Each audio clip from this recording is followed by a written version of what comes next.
अस्सलामुअलैकुम। प्रोफेसर ऐनुल हसनैन साहब, vice chancellor मौलाना आज़ाद national Urdu university, और सारे असातिज़ा अकराम और तुलबा, मैं सारे तुलबा से ख़िताब कर रहा हूँ। मेरा नाम मुबश्शिर आज़म है। मैं भी मौलाना आज़ाद का यूनिवर्सिटी का एक लेक्चरर रहा हूँ, मगर मैं छोड़ दिया क्योंकि मुझे ज़रा इनोवेशन वहाँ जो है बिल्कुल नहीं मिला। मैं एक शेर से आगाज़ करता हूँ मैं। जिस्म में रूह है तो जान है, जिस्म में रूह है तो जान है।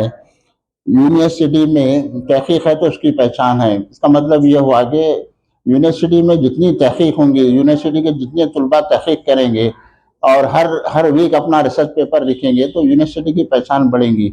अब फिलहाल NIRF रैंकिंग के जरिए यूनिवर्सिटी का जो है रैंकिंग पुअर है, 101 से 150 के अंदर उनका रैंक है। और जो है इससे मालूम होता है कि तहकीक में जो है यूनिवर्सिटी काफ़ी पीछे है बनिस्बत दूसरे यूनिवर्सिटी से। और दूसरी अहम बात यह है कि हाल ही में जो है हैदराबाद स्कूल के तलबा जो है एक क्यूबाइट सेटेलाइट लॉन्च किए।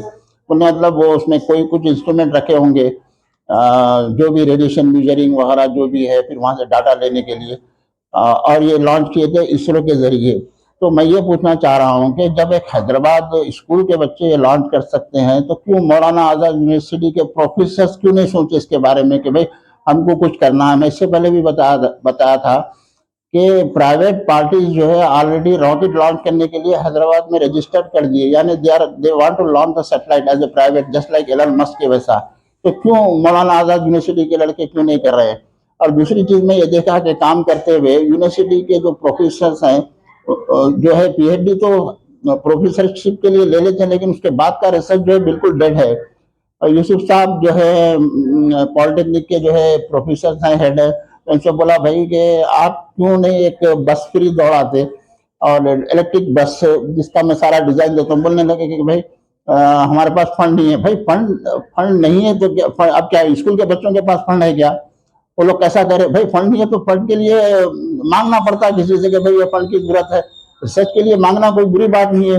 तो इससे समझ में आया कि मैं यूनिवर्सिटी में असातिज़ा का पुअर इनोवेशन स्किल है, यानी इसका कोई मुकाम नहीं है उनका इस रिसर्च में यानी स्किल में। तो और एक चीज देखिए,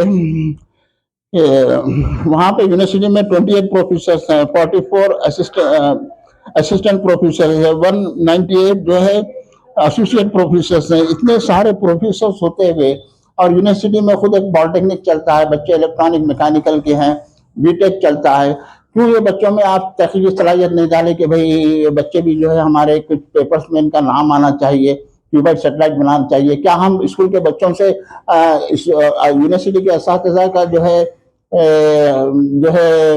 थिंकिंग जो है स्कूल के बच्चों से भी कम हो गई क्या? तो फिर PhD के क्या फायदा है फिर? मैं इसके जरिए प्रोफेसर ऐनुल हसन साहब को मनाजरे का चैलेंज करता हूँ, मुझे बुलाइए, मैं आपसे यूनिवर्सिटी के बारे में सवाल करूंगा, आप उसका जवाब दीजिए मुझे। देखिए खाली अपने आईने में देखें तो आईना खुद अपना, आजकल जो आईना ऐसा हुआ है कि खुद वाह वाह करेगा, लेकिन जब बाहर के आईने में देखेंगे तो वो बोलेगा कि भाई शर्म करो। इस पर और एक शेर सुनिए, अपना आईना तुमको वाह वाह कहेगा, अपना आईना तुमको वाह वाह कहेगा, बाहर के आईने में देखो तो वो शर्म करो कहेगा। तो यहाँ पे क्या है कि PhD डिग्री असातिज़ा प्रोफेसर के लिए लेना इट नॉट एनफ। आपके जो है दिल्ली में जो है फायर ऑफ रिसर्च होना चाहिए, ठीक है, ताकि एक आम आदमी को भी यूनिवर्सिटी का फायदा हो। जैसा कि हैदराबाद के आने वाले ऑटो ड्राइवर से आपने कभी भी बैटरी का कोई ऑटो नहीं बनाया, ना बैटरी की मोटरसाइकिल बनाई, ना कुछ ऐसा बनाया कि जो आसपास के रहने वालों को यूनिवर्सिटी का कोई फायदा नहीं हुआ, ना यूनिवर्सिटी का कोई विजन, कोई इसका विजन अच्छा हुआ। Vision is very poor. तो मुझे ये बोलते हुए शर्म आ रही कि भाई आखिर आखिर जो है ये रिसर्च इनोवेशन कहाँ गायब हो गया उनके? ठीक है, अब आप देखिए ये एक 10th क्लास का बच्चा सैटेलाइट लॉन्च करता है क्यूबाइट सोच के, और वो लॉन्च नहीं हुआ, रॉकेट फेल होगा अलग बात है, लेकिन तो आप में वो सलाहियत क्यों खत्म हो गई? फिर यूनिवर्सिटी किस चीज के नाम की रह गई? क्या खाली एक नाम है, कोई इसका निशान नहीं है, ना उसकी कोई हिस्ट्री रहेगी?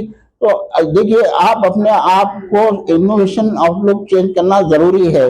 मैं समझता हूं कि मैं इस पैगाम के जरिए प्रोफेसर ऐनुल हसन साहब को खुले मुनाजरे की चैलेंज कर रहा हूं मैं।